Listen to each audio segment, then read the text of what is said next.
Bienvenidos al ciclo de entrevistas para todo Jujuy. Hoy estamos con Luciana Armata, neuropsicóloga. Luciana, gracias por venir. Gracias, Tripa, por la invitación. Un placer. El post-COVID, las consecuencias que dejó, ¿no? Exactamente. Se hablaba bastante de lo que es el post-COVID. Sobre todo, yo vengo a hablar de la parte cognitiva del post-COVID, ¿no? Que tiene que ver con los trastornos cognitivos. Sí.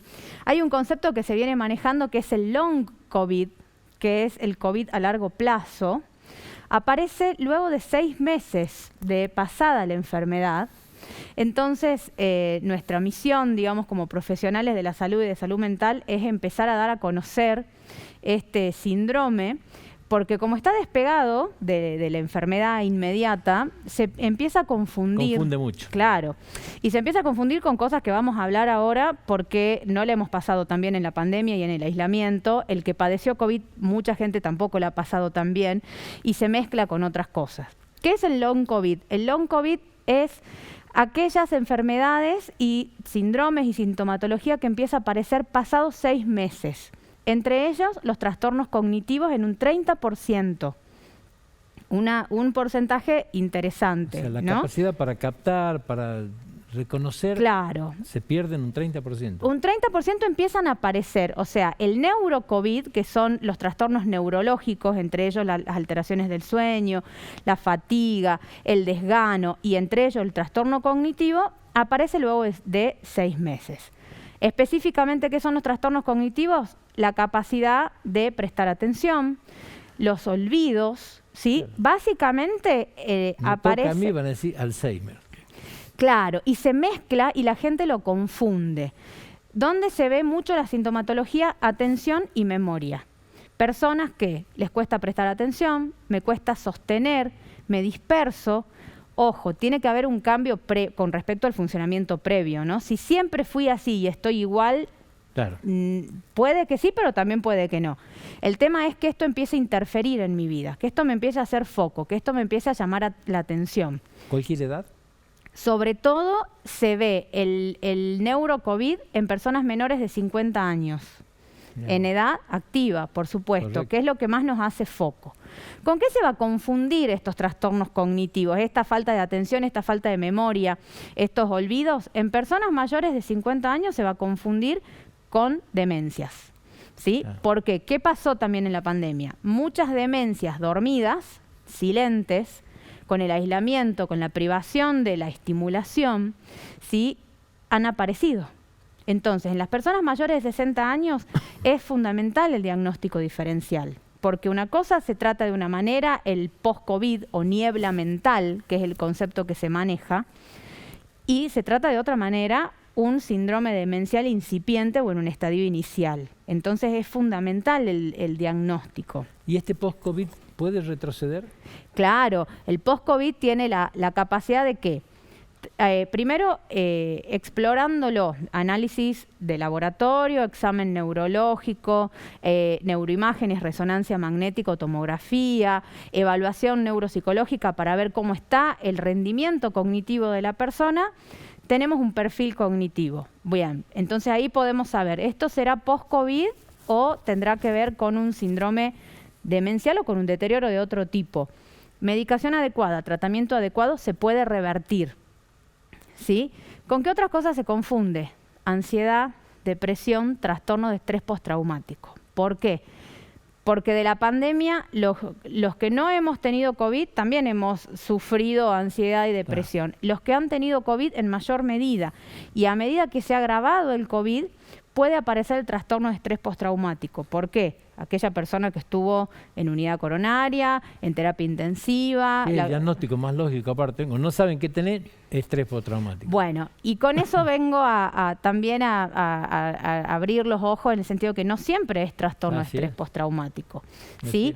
¿Por qué? Porque puede ser un post-COVID con un trastorno de ansiedad o con sintomatología ansiosa, pero no necesariamente. Y si es un trastorno de estrés postraumático, también es necesario el diagnóstico preciso, porque el tratamiento va a ser distinto. Correcto. ¿Varón o mujer es lo indistinto? Varón o mujer es indistinto. Lo que llama la atención es la edad, menores de 50 años. Decime, en la familia, por ejemplo, o sea, me da la sensación que por ahí es más fácil que sea una persona que pasó todo esto en soledad y no alguien que pasó acompañado por una familia. ¿Tiene algo que ver todo esto o no? Sí, ¿en qué tiene que ver? El que la pasó en soledad aumenta la ansiedad y la depresión. La ansiedad y la depresión sabemos que van a influir en el rendimiento cognitivo de una persona. O sea, sabemos que los trastornos emocionales van a empeorar el estado cognitivo de una persona. Entonces, sí, puede influir. Ahora, no hay estudios que sean determinantes, ¿no? O sea, estamos hablando desde la lógica de lo que sabemos. Los estudios, el último, que lo publicó la Universidad de Oxford, lo publica la revista Lancet, es el que dice todo esto, el que habla del long COVID, de niebla mental, de neurocovid y de los porcentajes de los trastornos cognitivos, y es el que nos alerta. ¿Por qué?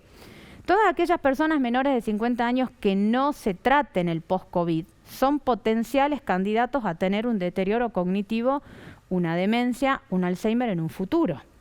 Entonces estamos hablando de una pandemia cognitiva o mental futura, ¿no? Una epidemia, para hacerlo más chico. El long es por largo, es por los 6 meses, pero vos me hablás del que no se trate. ¿Y qué tipo de tratamiento es? Tratamiento farmacológico y no farmacológico. ¿Sí? Farmacológico, si hay un déficit de vitamina B12, si hay otros déficits de otras vitaminas que pueden quedar post-COVID. Por eso el laboratorio. Siempre, el laboratorio siempre, ¿sí? Porque hay un montón de factores que influyen también en el estado cognitivo. Hablas de resonancia y todo, ¿qué deja secuelas cerebrales? ¿Deja lesiones, por ejemplo? Bien, hay teorías. Una teoría dice que el virus permanece en el líquido cefalorraquídeo. Todavía ninguna teoría está 100%, digamos, adosada por la comunidad científica.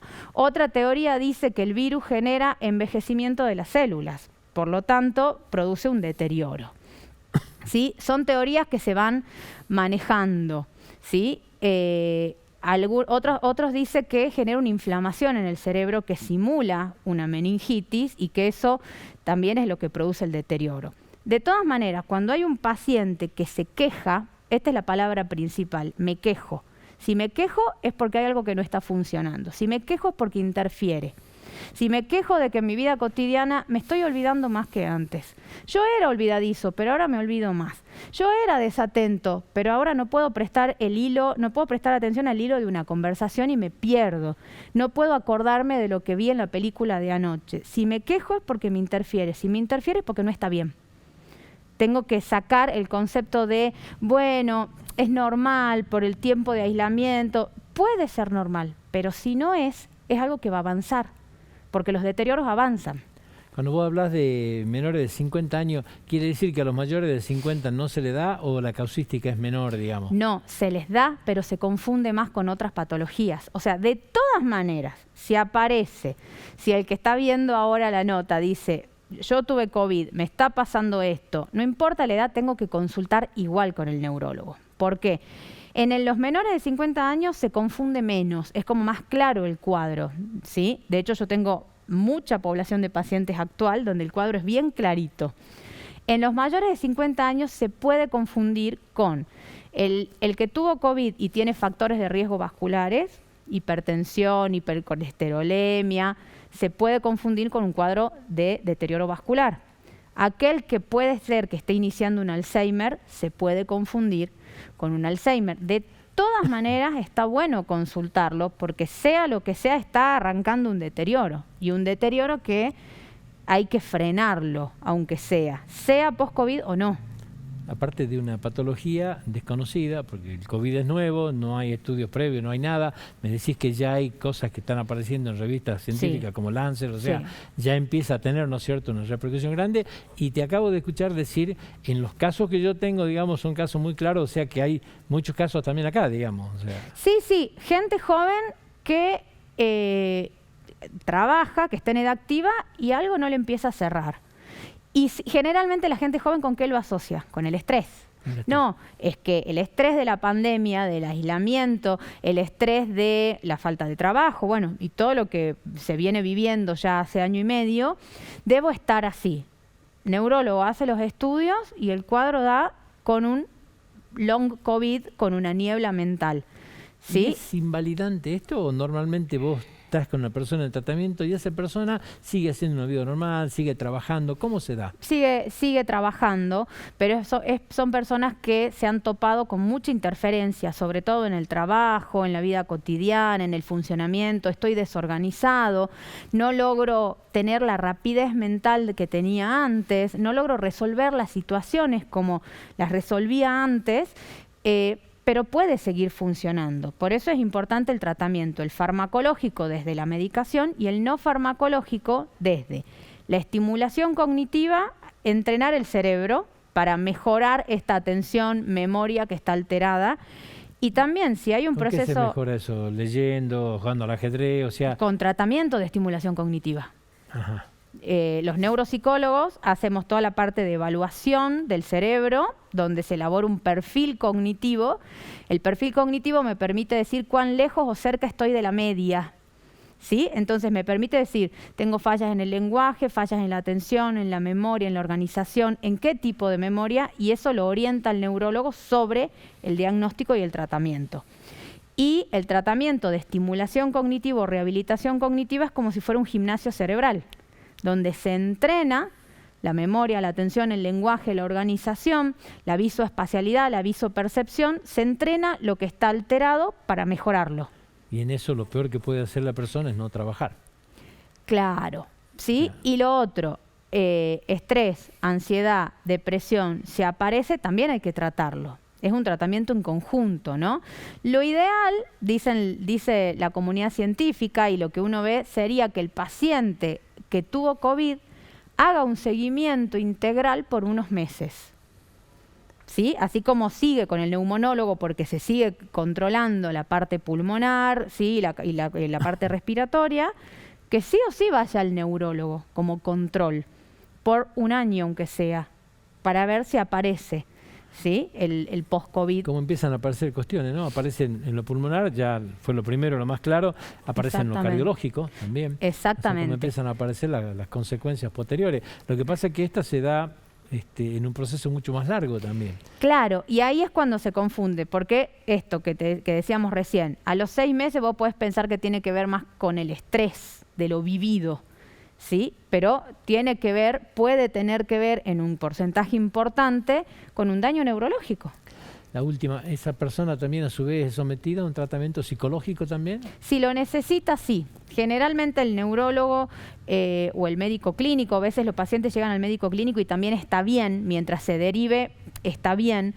Si la persona se siente ansiosa, se siente estresada, se siente deprimida, el neuropsicólogo lo detecta y se deriva. El neurólogo lo puede detectar, el psiquiatra, y si no es detectado por el profesional y la persona se queja, tiene que ir al psiquiatra o al psicólogo a consultar porque es necesario el tratamiento integral. Te agradezco mucho, Luciana, la visita. Gracias a vos. Nosotros nos despedimos, Dios mediante, a Toto Porteo que nos convoque en las entrevistas para todo Jujuy. Muchísimas gracias.